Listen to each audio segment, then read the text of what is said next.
सागर छे अहिता जय हो सम्राट। दया के सागर छे अहिता कल्याण करुणा। जय हो भोलेनाथ बाबा जय हो शंभुनाथ नाथ कृपा करुणा हमरा जय हो शंभुनाथ।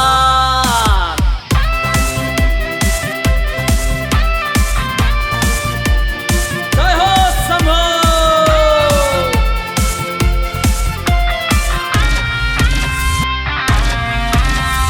आहि छी कल्याणकारी सब भक्तन का एत दुख हारी। आहि छी कल्याणकारी सब भक्तन का एत दुख हारी। महिमा कैस निराले आहि छी हमर भोले भंडारी। बिनती सुनु ना जय हो भोलेनाथ बाबा जय हो शंभुनाथ कृपा करुणा हमरा जय हो शंभुनाथ।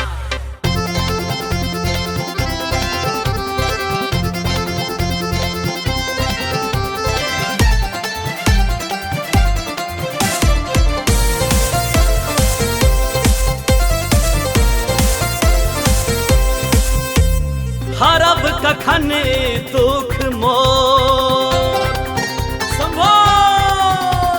नमन करै छी हम साँझ भोर जय हो शंभो। हरब कखन दुख मोर नमन करै छी हम साँझ भोर।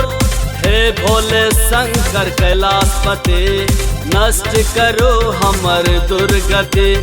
बिनती सुनु ना शंभो।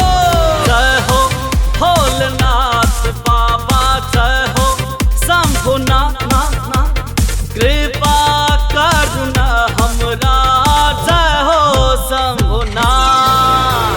जय हो भोलेनाथ बाबा जय हो शंभुनाथ कृपा करुणा हमरा जय हो शंभुनाथ।